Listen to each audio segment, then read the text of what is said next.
Today we're staring into a mirror that lies to us.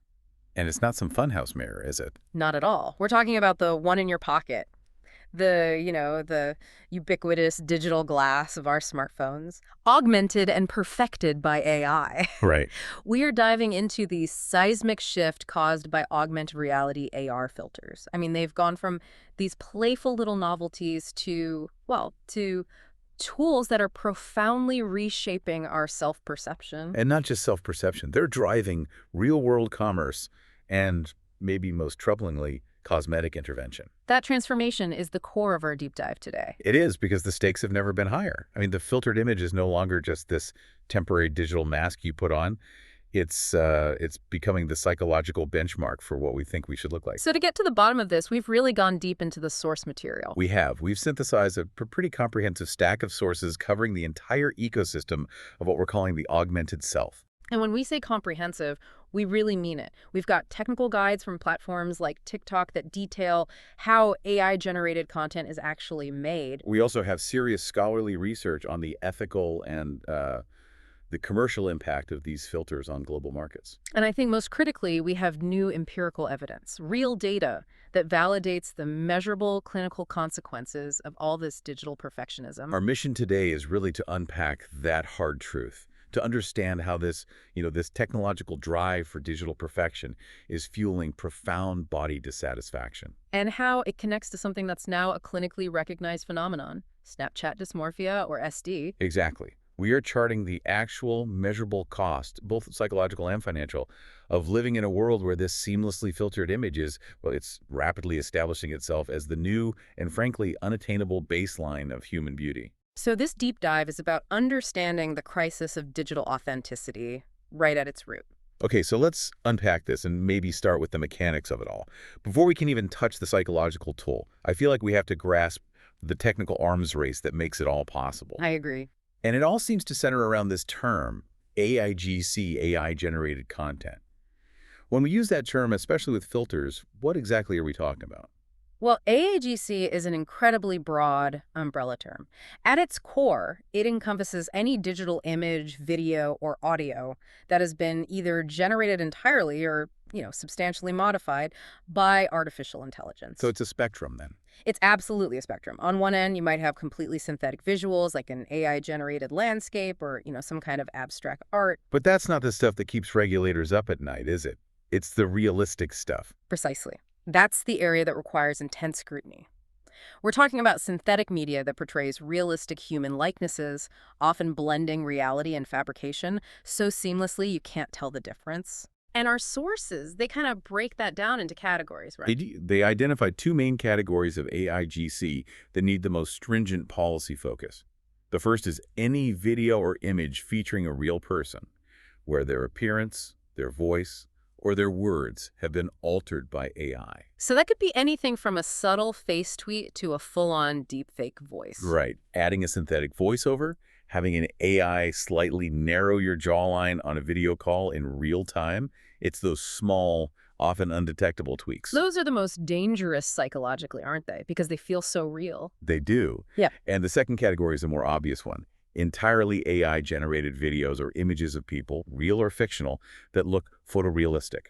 The deepfakes we always hear about in the news, where a person is shown doing something they never actually did. And platforms like TikTok, they're really struggling to draw a clear line in the sand here, to define what counts as significant editing. It's a huge challenge for them. They're trying to find that technical tipping point where, a simple enhancement becomes a total fabrication. And that definition is everything, because it dictates whether or not a video needs to be labeled as AI. It's crucial. Their policy defines content as significantly edited by AI if it uses real images as source material, but has been modified beyond just minor corrections or, say, standard enhancements. So not just adjusting the brightness. No, not at all. The platform's own policy examples really highlight what they're focused on, which is fabricating actions or identity. Okay, give us those examples. I think they're fascinating because they show what the platforms are really trying to stop. So the rules specify three key scenarios where you absolutely have to label your content. First, when the main subjects are shown doing something they demonstrably didn't do. Like an AI filter making me do a complex dance routine that I've never learned. That's a perfect example. Second, When subjects are portrayed saying something they didn't say, which covers things like AI-generated speech or voice cloning. And third, and this is the big one for filters, is where the appearance of the subject has been substantially altered to the point that the original person is no longer recognizable. We're talking full AI face swaps here. so the goal is integrity. It's about preventing the realistic portrayal of actions or identities that just didn't happen. Exactly. But as you said, the most insidious filters aren't about making you dance. They're about that subtle beautification. So let's look under the hood. How does this illusion of digital perfection actually happen in an instant? Well, this isn't just some simple static mask being laid over your face, not anymore. It's an instantaneous, incredibly complex calculation rooted in high-speed computer vision and machine learning. So it's a process. A very tight three-phase process that has to execute in milliseconds. Let's start with phase one then, the initial recognition. Phase one is face detection and tracking. The software, it uses these sophisticated neural networks to first identify that there's a face in the frame. Okay, simple enough. But then it immediately moves into tracking. And this is where it gets complex. It precisely maps and then monitors literally hundreds of facial landmarks. We're talking the precise contours of your lips, the arch of your eyebrows, the inner and outer corners of your eyes, the definition of your jawline. Wow. All those little points. Hundreds of them. And it's tracking the movement of your nasolabial folds when you smile. The fidelity of that tracking has to be impeccable. Right, because if I tilt my head or, I look surprised, the filter can't lag or slip off. The illusion would be broken. It would break instantly. The engine has to capture subtle movements, tiny expressions, changes in head orientation with extreme fidelity to keep that virtual effect glued to your face. It has to maintain what we call photometric consistency. And once the face is perfectly mapped and tracked, that's when the changes happen. It's phase two. But how does it decide how to make my face look, better? This is the machine learning phase. We're talking modification algorithms and rendering. The algorithms here are often trained using techniques like generative adversarial networks, or GANs. I've heard of GANs. Essentially, they train on these massive data sets of what the internet considers to be ideal or perfected faces. The algorithm learns the statistical averages of what we collectively deem as beauty, the ideal skin texture, perfect symmetry, optimal contouring. So wait, let me get this straight. When I turn on a filter, it's not just applying a preset. It's actively comparing my real features to a statistically perfect digital ideal that it was trained on. And then it automatically optimizes the difference. That's exactly right. Sophisticated machine learning algorithms are optimizing your features toward that statistical norm. So it's applying digital makeup. Digital cosmetics, yes. Perfect eyeliner, airbrushed foundation. And it's using subtle modifiers for seamless beautification, skin smoothing, adjusting color saturation, optimizing sharpness. It doesn't just lay an overlay on your face. It intelligently interprets and enhances your 3D facial mesh in real time. It sounds like it's performing high-end digital surgery, but in a fraction of a second. A good way to put it. And that brings us to phase three, the rendering engine. This engine has the job of layering all those complex virtual effects onto the tracked 3D facial mesh without any latency. Because the slightest lag would give it away. Even 50 milliseconds will shatter the sense of realism.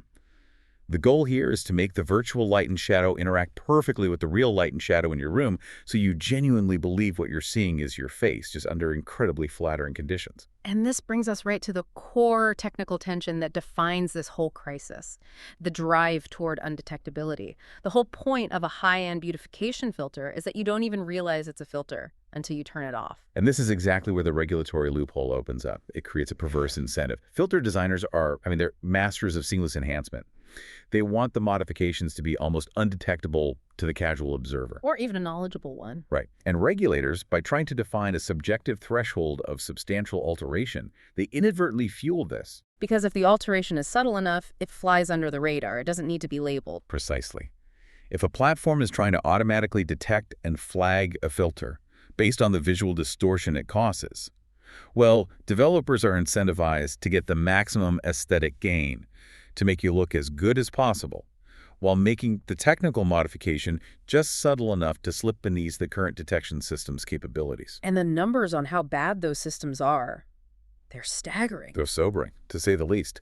Our sources reveal that automated detection systems, they rely on identifying digital artifacts, the little telltale signs of manipulation. But for subtle things like smooth beautification or minor facial restructuring, these systems are only about 20% effective. Wait, can you repeat that? For our listener. 20% effective. So only 1 in 5 of these subtle cosmetic deceptions is being automatically flagged or caught. That means 80% of this sophisticated AI-driven beautification is just slipping right through the nets. That 80% is the operational reality. That subtle, undetectable, idealized image is now the default online reality for millions and millions of users. The filter is designed to create a gap between what you see and what you are, and the tech is so good at deception that our regulatory tools just can't handle the majority of the problem. And this failure of detection, it's the fundamental precondition for the psychological crisis that follows. It is. We've established the technical architecture of this deception. So now we have to move to the devastating human consequences. Right. The cumulative effect of constantly interacting with this seamlessly enhanced digital version of yourself. This is where we get the emergence of Snapchat dysmorphia, or SD. SD is the human cost of that technical arms race we just described. It's a phenomenon that first popped up anecdotally around 2018, but it's now being quantified by rigorous empirical research. Okay, so let's get a really solid definition for everyone listening. What clinically defines Snapchat dysmorphia? SD characterizes individuals who are actively seeking out cosmetic and aesthetic procedures with the explicit goal of replicating the appearance of their digitally altered selfies. So it's not just, I want to look better, it's, I want to look like this specific photo of me. Exactly. It's not general dissatisfaction.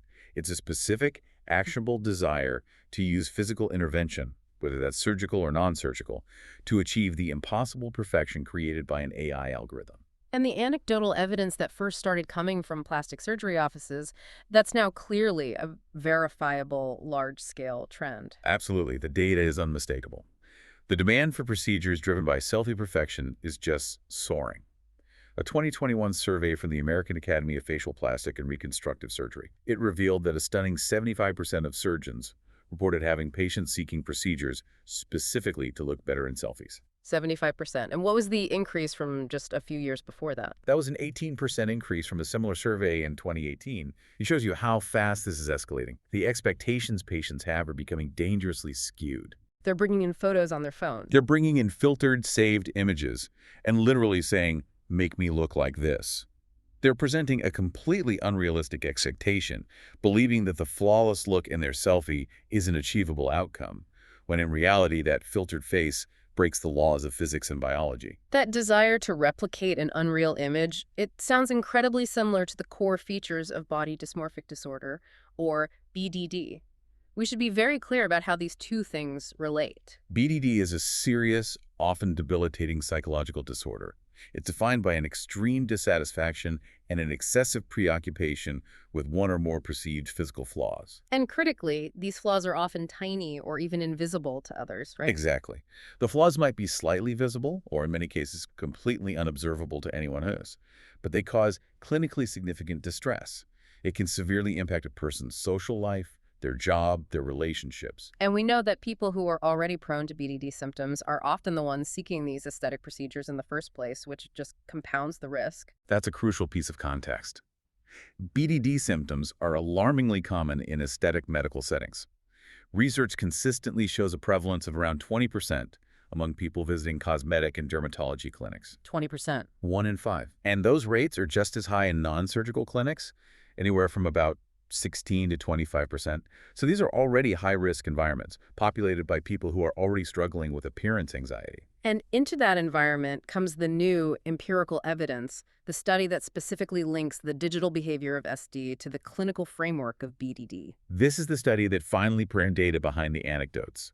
Researchers developed a specific tool to quantify this, the SD questionnaire, or SDQ. So it's a way to actually measure this behavior. Yes, to move beyond just self-reporting by asking targeted questions about the extent of their photo manipulation, the specific desire to look like that altered selfie, and how much social media influenced their decision to seek a procedure. And the results confirmed what surgeons were seeing, that this behavior isn't just vanity, it's a measurable path toward genuine distress. Yes. The core finding was definitive. The SDQ score showed a significant positive association with BDD symptoms among the women in the study. So the more you want to look like your filter, the more likely you are to have BDD symptoms. That's the connection. This is the crucial empirical weight we needed. It suggests that while SD is distinct, it's focused on replicating a specific digital image. It is clearly and measurably related to the severe psychological concerns that underlie BDD. For the first time, we have evidence suggesting that Snapchat dysmorphia can act as a direct, quantifiable risk factor for developing or worsening BDD symptoms. This shift from a preoccupation with a real flaw to a preoccupation with an AI-perfected ideal. There's a concept called self-discrepancy theory that explains this perfectly, doesn't it? It explains the mechanism beautifully. Self-discrepancy theory is simple but so powerful. It just states that we feel emotional tension when there's a gap, a discrepancy, between your actual self, how you really are, and your ideal self, how you wish you could be. Historically, the ideal self was aspirational. It was a distant goal based on, a celebrity or a model. But the filter does something revolutionary and, frankly, destructive. It visualizes that ideal self for you in real time, instantly, and projects it right onto your own face. It makes the impossible seem possible. Exactly. The AR filter collapses the distance between the actual and the ideal. It makes the unattainable visible, concrete, and it feels like it's within reach because you're seeing the perfect version of you. You see proof that this perfection is technically possible. Which makes the gap feel even bigger when you turn it off. It massively amplifies the tension. When the filter's removed, the gap between your physical reality and that instantaneous digital version feels immense, and it immediately fosters dissatisfaction, triggers low self-esteem, and just heightens your self-consciousness. And this isn't a one-time thing. It's a constant training of your brain to prefer the digital self, which then creates what the research calls the digital deficiency cycle. It's a feedback loop. A vicious, self-reinforcing loop. The first step is just the continuous use of filters, which trains you to equate that digitally altered image with your true ideal appearance. Your mind adapts to this new visual standard. And then step 2 is the unavoidable confrontation with your unfiltered face, which now triggers an immediate sharp sense of inadequacy and disappointment. Which just sends you right back to the filter for relief. Yes. You look at the AI-filtered face again to seek relief, which gives you a momentary positive feeling, that's better, that's what I should look like. But that only reinforces the digital standard. Then, looking back at your unfiltered face reinforces further negative feelings, confirming your inadequacy. It's a desperate, ongoing loop of digital self-correction and deepening psychological distress. It's a mechanism that seems almost designed to ensure perpetual dissatisfaction. The filter isn't just fun anymore. It's conditioning us to see beauty as a completely malleable digital construct that can always be improved with the next algorithm update.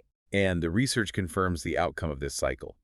Filter use correlates not just with general anxiety, but specifically with significantly higher levels of body dissatisfaction and self-objectification. That self-objectification piece is key, isn't it? It's the core of the psychological trauma here. You stop seeing yourself as a whole, complex human being and start viewing yourself as an object to be perpetually observed, measured, fixed, and filtered for other people to consume. To really understand the complexity of this, we need to look closer at the actual people in the study that quantified this SD-BDD link. I mean, this was not a general survey of teenagers on TikTok. This was a very specific high-risk group. That context is vital. The sample consisted of 163 adult women in Italy who were already actively seeking aesthetic medicine interventions.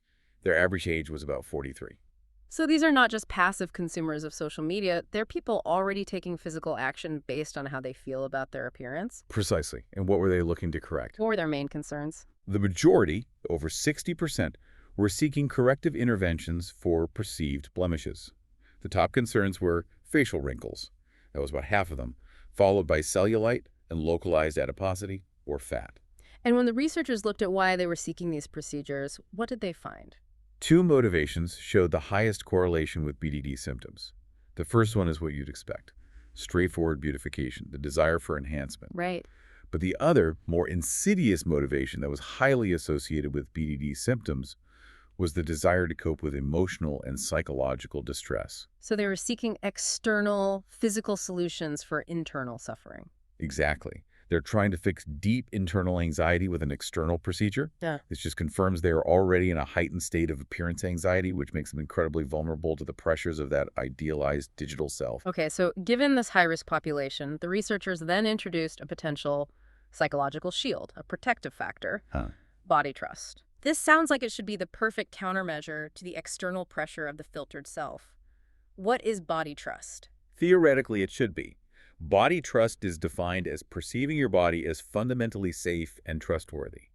It's about relying on your body's internal signals and sensations, how it feels, how it moves, what it's capable of, rather than focusing only on how it looks from the outside. So the hypothesis was if you focus internally, the external pressures of the digital ideal should be buffered. That was the idea. If I trust my body to function, I should care less if an algorithm thinks my jawline isn't perfectly sculpted. What did the findings show about body trust's ability to protect against general BDD symptoms? Well, finding one confirmed what we already knew from psychological literature. Body trust was strongly and significantly negatively associated with BDD symptoms. So in plain English, the more you trust your body, the less likely you are to have these dysmorphic symptoms. In general terms, yes. It offers a generalized protective shield. It's an internal psychological strength. That makes perfect sense. Internal focus reduces external pressure. But here is the critical pivot point in this research, the finding that makes this so unsettling. Body trust failed to protect against the specific influence of SD. And finding two is the headline takeaway, the point that really demands reflection. Body trust did not moderate the specific relationship between Snapchat dysmorphia and BDD symptoms. What does that mean exactly? It means that even the women in the study who reported high levels of body trust were still just as vulnerable to having their BDD symptoms made worse by the pressures associated with SD. Okay. Body trust didn't help. Wait, how is that possible? How can a protective factor against general appearance anxiety just fail against this specific digital phenomenon? The researchers offered a really compelling explanation that's rooted in the context of the study. Remember, this was a population already predisposed to seeking physical enhancement. For them, the idealized self presented by AR filters is not just an image. It's an immediate, hyper-realistic, and what feels like an attainable blueprint. So it bypasses our normal defenses. It bypasses the general defenses of body trust. It's not just some external pressure like a magazine ad. It's an immediate, personalized attack on your actual self. The pressure from the filtered ideal is so strong, so pervasive, and so visually immediate that body trust alone might not be enough to counteract the immense sociocultural force of SD. So the filter is an experience, not just a static image. That's the crucial distinction. It changes the nature of the psychological threat. It does. But we have to put this in perspective, right? The research also showed that SD is not the only factor at play. We have to be careful not to create a single narrative that blames filters for everything. While the association was significant, and that's a major finding, the overall increase in explained variance after including the SDQ score in the BDD model was remarkably small. How small? Only an additional 3% of variance in BDD symptoms was explained by the presence of SD. So it's a piece of the puzzle, but not the whole puzzle. Exactly. It suggests that SD is one significant, measurable, and potent contributing push factor, a catalyst, in the very complex, multifaceted cause of BDD symptoms. It doesn't create BDD out of thin air, but it weaponizes pre-existing vulnerability and pushes susceptible people toward physical intervention at a much higher rate. So we can't say filters cause BDD, but we can definitively say they're a powerful accelerant for people who are already struggling. It's a technological wedge that exploits a psychological crack. Yeah. That's the most accurate way to frame it. The crisis isn't just the technology, it's how that technology interacts with existing human vulnerability. Okay, so let's pivot now to the enormous commercial engine that drives the creation and the proliferation of all these filters. The technical elegance and the psychological harm we've been discussing, they're ultimately being monetized. And the primary beneficiaries early on were the cosmetics and beauty industries. Absolutely.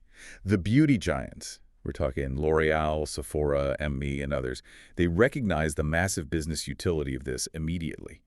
And their strategy revolved around one core function: the virtual try-on. The virtual try-on is transformative because before AR, buying makeup online was a complete gamble. A total shot in the dark. Virtual try-ons enhance the user experience exponentially by letting you experiment with shades and styles in real time. But the benefits are very tangible and measurable for the brands. It builds confidence. It builds consumer confidence, which dramatically increases conversion rates on e-commerce sites.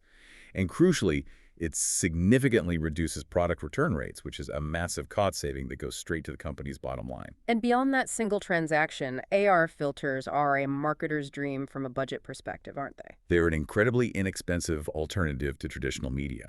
Producing a high-engagement AR filter costs a fraction of a professional photo shoot, a video production, and securing expensive ad buys. But the real game changer, the true power, lies in user-driven distribution. The consumer becomes the unpaid advertiser. Yes. Filters are inherently interactive and shareable. They transform passive consumers into active promoters who share branded content in a highly organic way. If a brand's filter for a new eyeshadow palette goes viral, that is massive, organic, high-engagement distribution that money just can't buy in a traditional media landscape. The ROI is enormous. So AR filters essentially deputize the consumer, making them a willing participant in the marketing machine. But this hyper-efficient commercial utility has, of course, generated severe ethical concerns.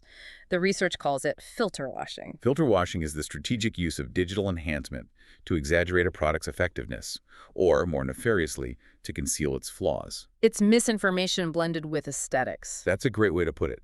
It's not just showing you a model wearing lipstick, it's showing you wearing lipstick, but with perfect skin, perfect lighting, and zero pores, all facilitated by that underlying filter layer. This practice has to undermine consumer trust. I mean, if I buy a foundation expecting the seamless coverage I saw in the filter, the real product is inevitably going to disappoint me. And that disappointment is the product.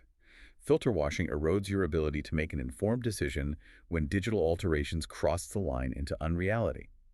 The filter, which started as this creative novelty, becomes an economic tool designed to sustain perpetual dissatisfaction. By standardizing an idealized, unattainable perfection, it constantly reminds you that your actual face is inadequate, which forces you into a cycle of repeated consumption. And as we saw earlier, in the most extreme cases, that fuels the demand for aesthetic surgery to physically close the gap between the real you and the filtered you. It's a neatly packaged profit machine built entirely on that manufactured gap. Now let's zoom out to the global perspective. Our sources provided a fascinating look at how AR is accepted cross-culturally, and it's not the same everywhere. Let's start with the Western perspective. In Western markets, consumers show a lot of ambivalence. On one hand, the dominant cultural rhetoric is all about authenticity, individuality, embracing your flaws. There's a high awareness and skepticism of corporate manipulation. But at the same time, Consumers are still incredibly seduced by the immediate gratification of digital transformation. so Western brands have to walk a tightrope. They really do. They have to constantly balance aspiration with transparency. Western audiences are also more sensitive to anxiety about biometric data capture and surveillance, so brands have to be more explicit about disclosing filter use to maintain credibility. The tension is between the fluid, performative identity that AR allows and this cultural expectation of being real. Now, if we move east, in many Asian perspectives, the relationship with AR is fundamentally different. The filters are much more integrated and normalized. We see a much higher degree of normalization and even social expectation around AR use. Filters are often viewed almost as a form of social courtesy. Courtesy. How so? The idea is that presenting a polished, enhanced face, even a digital one, is a form of self-care and respect for your audience. It's like digital etiquette, and it blends seamlessly into social infrastructure and communication norms. That explains why the culture of hyper-beautification is often less scrutinized there. It's driven more by a kind of collectivist social harmony than Western individualistic performance. Precisely. But this normalization has a cost. It correlates with high self-monitoring scores and intense, often subtle pressure to conform to standardized, beautified ideals. The collective pursuit of refinement can quickly morph into perfectionist pressure, driving the same dissatisfaction loop, just framed through a different cultural lens. And finally, the African context introduces a whole other layer of ethical complexity, especially for global brands trying to expand. AR culture across Africa is incredibly vibrant. It's characterized by experimentation and efforts to recenter diverse African aesthetics. The youth demographic is intensely engaged. However, global brands face a really serious ethical warning.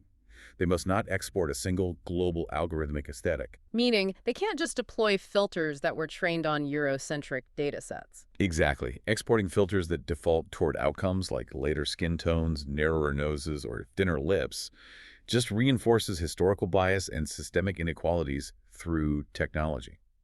Brands have to integrate profound localization and ethical auditing into their AR development to avoid propagating exclusion. It's a reminder that even these seemingly frivolous little pieces of technology carry massive weight when it comes to cultural norms and self-worth, and they're all dictated by algorithms trained on often biased data. So the convergence of everything we've talked about, the measurable psychological harm, ethical issues like filter washing, the failure of social norms to regulate behavior, it has forced a policy response. We're seeing a really dramatic shift from a permissive, anything-goes approach to a much more highly regulated landscape, especially around realistic AI and synthetic media. And TikTok, recognizing the immense power of its platform for distributing this stuff, has established some of the most aggressive transparency requirements in the industry. What are they mandating? They've mandated labeling for virtually all AIGC that contains realistic images, audio, or video. The core requirement is clear.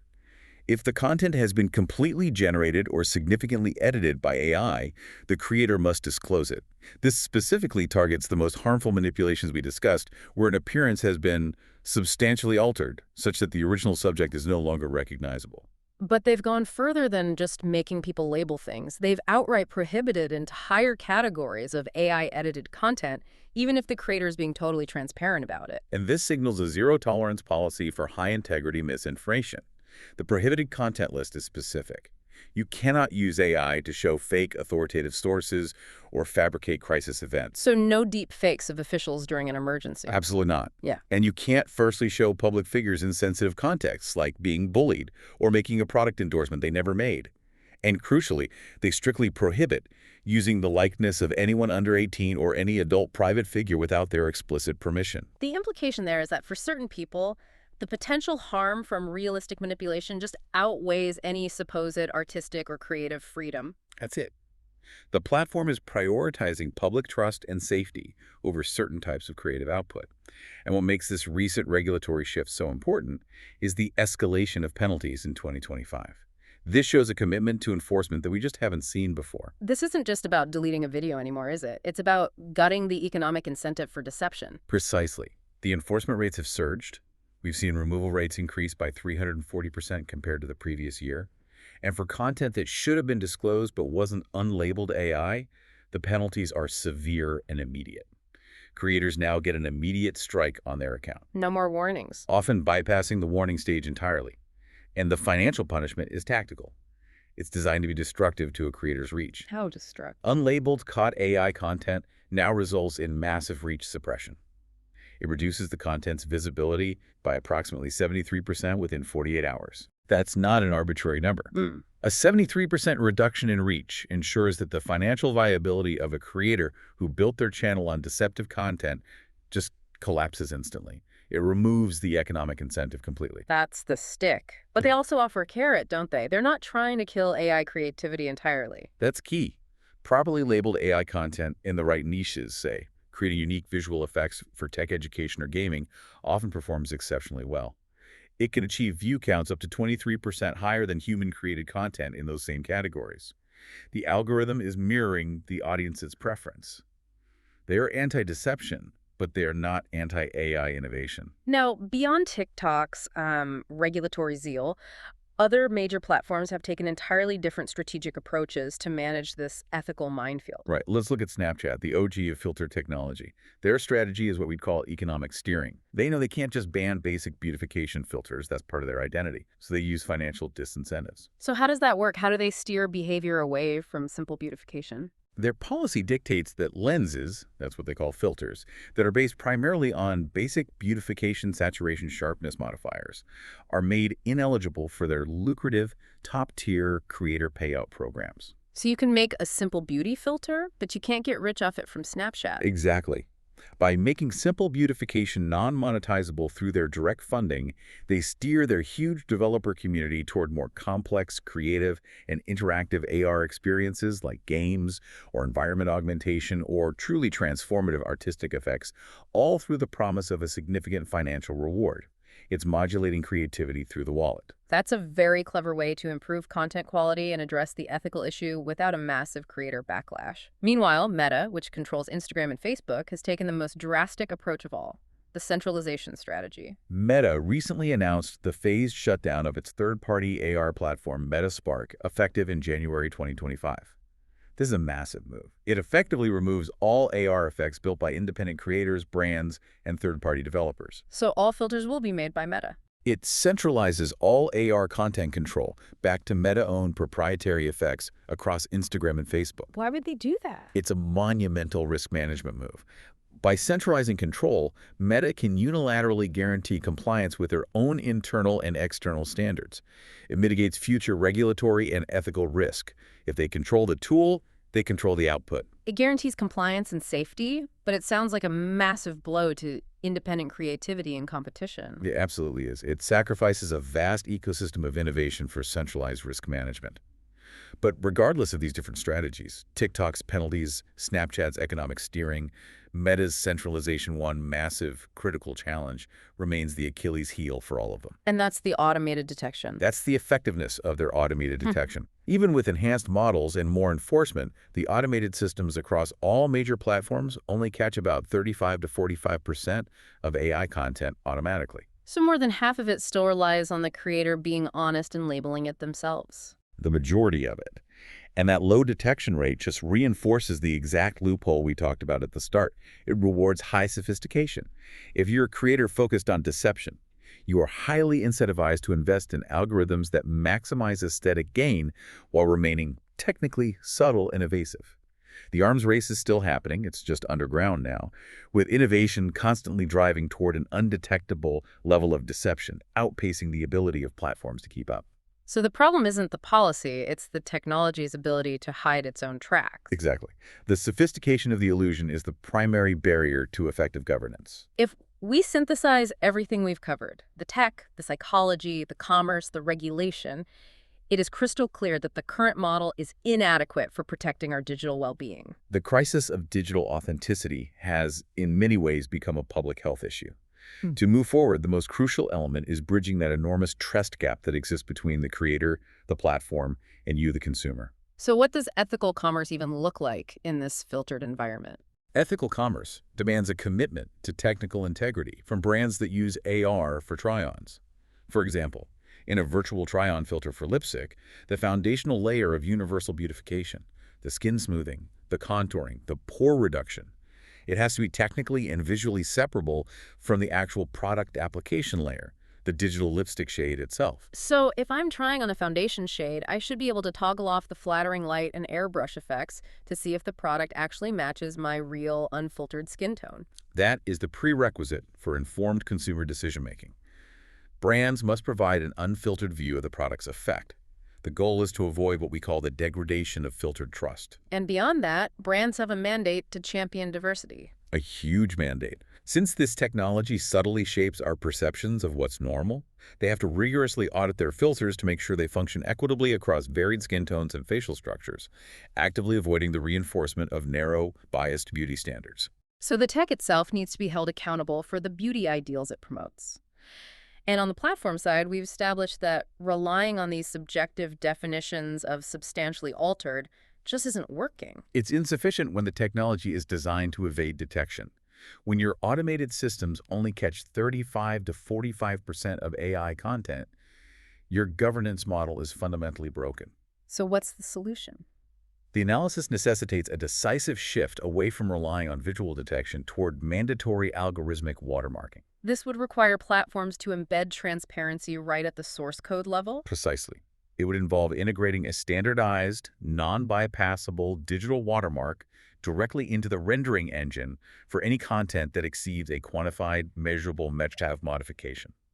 And this metric has to be objective.